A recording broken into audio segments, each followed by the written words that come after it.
Assalamualaikum warahmatullahi wabarakatuh. Perkenalkan, nama saya Hasniar, stambuk A241170440.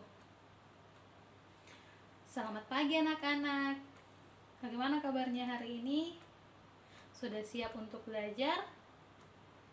Pada pertemuan ini kita akan belajar mengenai gerak lurus. Pada pertemuan yang pertama, kita akan belajar mengenai jarak, gerak, perpindahan, dan kecepatan. Jadi, sebelum kita mulai, ada yang bisa menjelaskan apa itu gerak?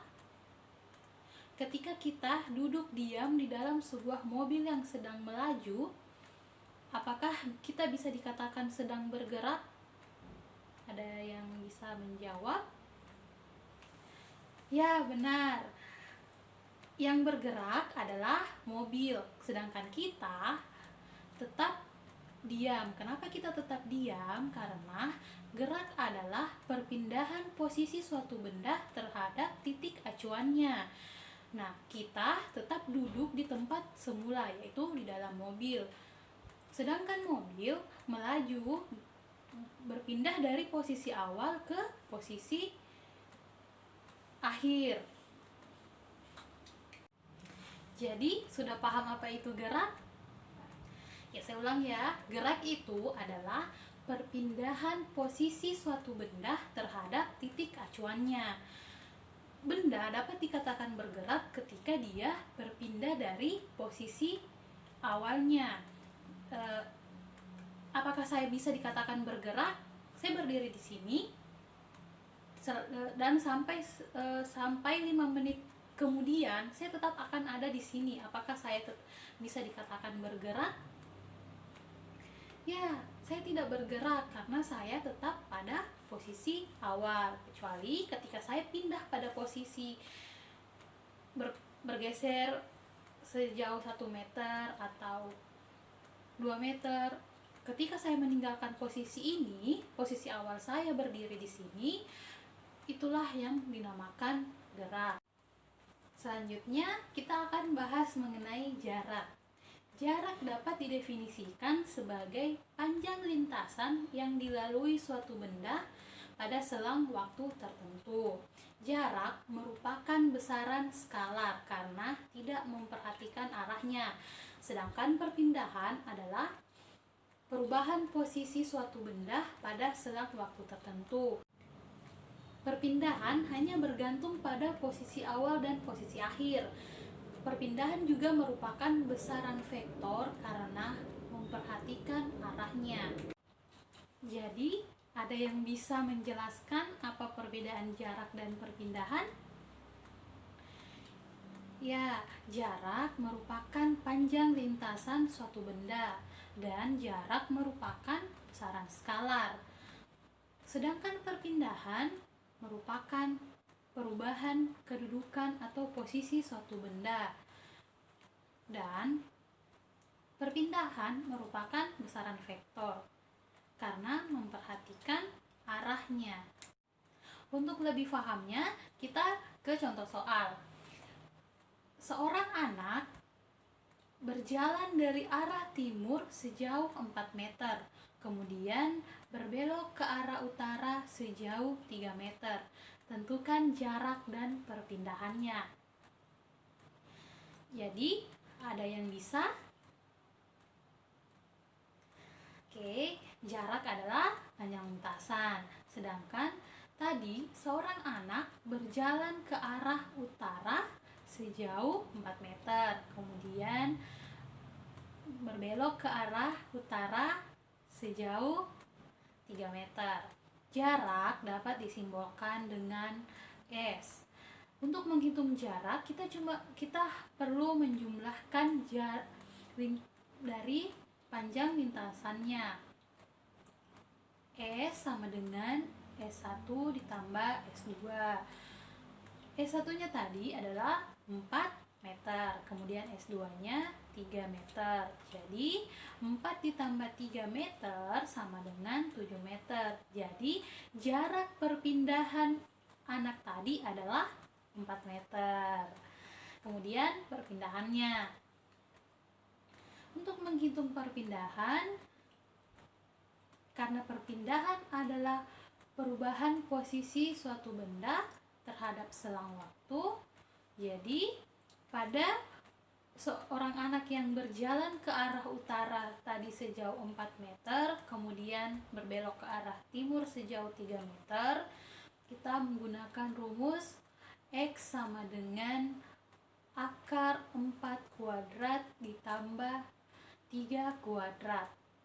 Akar dari 4 kuadrat ditambah 3 kuadrat adalah, ada yang tahu? Benar, jumlahkan dahulu. 4 kuadrat sama dengan 16 ditambah 3 kuadrat sama dengan 9, berarti 16 ditambah 9 sama dengan 25. Jadi akar dari 25 adalah 5. Jadi perpindahan seorang anak tadi adalah sejauh 5 meter.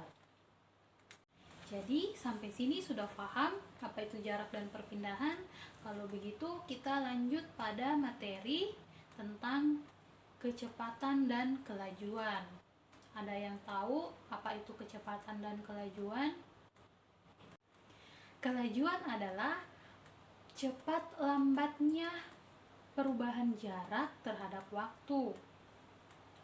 Kelajuan merupakan besaran skalar yang nilainya selalu positif sehingga tidak memperdulikan arahnya.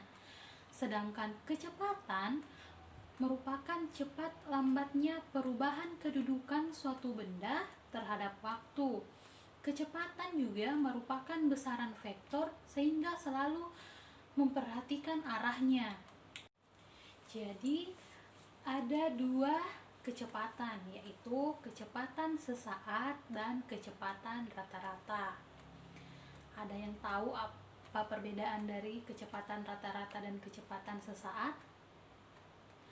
Kecepatan sesaat merupakan kecepatan rata-rata dengan selang waktu mendekati 0, sedangkan kecepatan rata-rata merupakan perpindahan suatu benda dalam selang waktu tertentu. Persamaan umum kecepatan itu adalah V sama dengan S per T. Untuk lebih paham, kita ke contoh soal. Saya bacakan soalnya. Andi mengendarai motornya dari rumah ke kantor yang berjarak sekitar 25 km dengan waktu 2 jam di perjalanan. Berapakah kelajuan rata-rata Andi? Jadi yang ditanyakan di sini adalah kelajuan.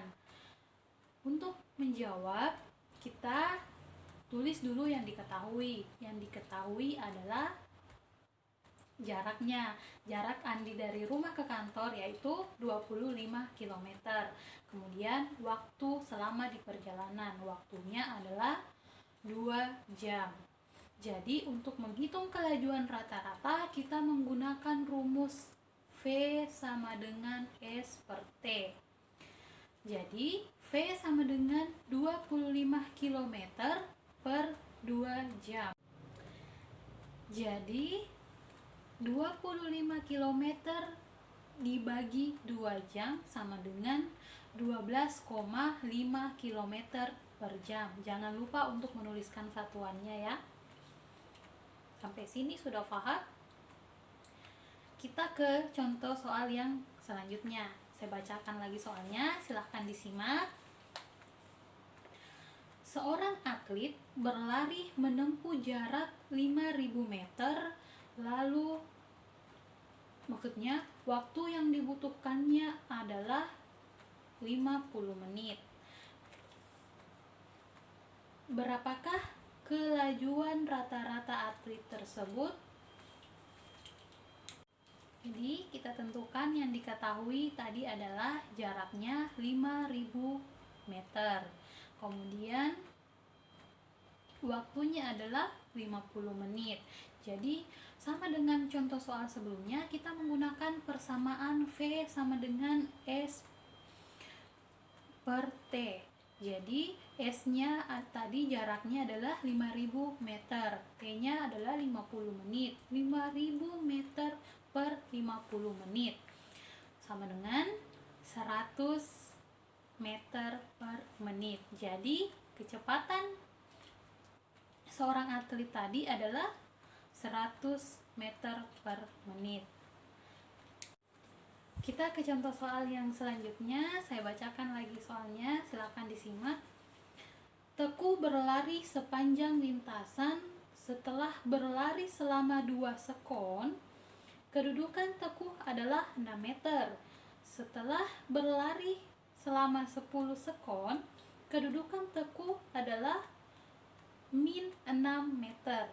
Hitunglah perpindahan dan kecepatan rata-rata Teguh saat berlari. Kita tentukan dulu yang diketahui. Teguh berlari pada saat 2 sekon, dia berada di posisi 6 meter. Kemudian pada saat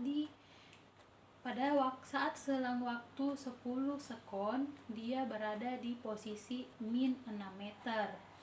Kita menggunakan rumus untuk menghitung perpindahan. Kita menggunakan rumus X sama dengan delta X per delta T. Itu delta X adalah X2 dikurang X1, atau kedudukan Teguh pada posisi yang kedua pada selang waktu 10 sekon. Yang X1-nya adalah kedudukan Teguh pada saat 2 sekon, yaitu 6 meter. Begitu pula pada delta T-nya. T2 adalah 10 sekon dan T1-nya adalah 2 sekon. Jadi delta X per delta T berarti min 6 dikurang 6 per 10 dikurang 2. Min 6 dikurang 6, min 12 meter. Kemudian per 8 sekon. Min 12 per 8 sekon sama dengan 1,5 meter per sekon. Jadi perpindahan Teguh adalah 1,5 meter per sekon. Kita ke contoh soal yang terakhir. Saya bacakan soalnya. Sebuah benda bergerak dari A ke C melalui B. Panjang AB sama dengan 50 meter. Panjang BC sama dengan 30 meter. Dan waktu yang dibutuhkan dari A ke C adalah 20 sekon. Hitunglah berapa kelajuan rata-rata dan kecepatan rata-rata benda tersebut. Yang diketahui adalah jarak dan waktunya. Jarak yang pertama tadi adalah 50 meter, kemudian 30 meter, sedangkan waktunya adalah 20 sekon. Jadi kita hitung dulu jaraknya. Jadi jaraknya itu adalah 50 meter ditambah 30 meter. Jadi jaraknya adalah 80 meter. Kemudian kita hitung perpindahannya. Perpindahannya adalah 50 meter dikurang 30 meter sama dengan 20 meter. Jadi perpindahannya tadi adalah 20 meter. Kemudian kita hitung kelajuan rata-ratanya. Kelajuan rata-rata itu jarak per waktu. Jadi jaraknya tadi 50 ditambah 30 sama dengan 80 per waktunya tadi 20. Jadi 80 meter per 20 sekon sama dengan 4 meter per sekon. Untuk menghitung kecepatan rata-rata, yaitu perpindahan per waktu. Perpindahannya adalah 30 dikurang maksudnya 50 meter dikurang 30 meter sama dengan 20 meter. 20 meter perpindahannya adalah 20 meter per waktunya adalah 20 sekon. Jadi 20 per 20 meter per 20 sekon sama dengan 1 meter per sekon. Jadi kecepatan rata-ratanya adalah 1 meter per sekon. Sampai sini sudah paham? Ada yang mau ditanyakan? Kalau sudah tidak ada pertanyaan lagi, saya tutup pembelajaran hari ini sampai di sini. Pertemuan hari ini cukup sampai di sini. Jangan lupa belajar di rumah, banyak-banyak belajar contoh soal supaya lebih paham tentang materinya. Dan jangan lupa belajar materi selanjutnya. Selanjutnya kita akan belajar mengenai percepatan. Dan jangan lupa mengerjakan tugasnya di rumah. Oke, sampai ketemu di pertemuan selanjutnya. Assalamualaikum warahmatullahi wabarakatuh.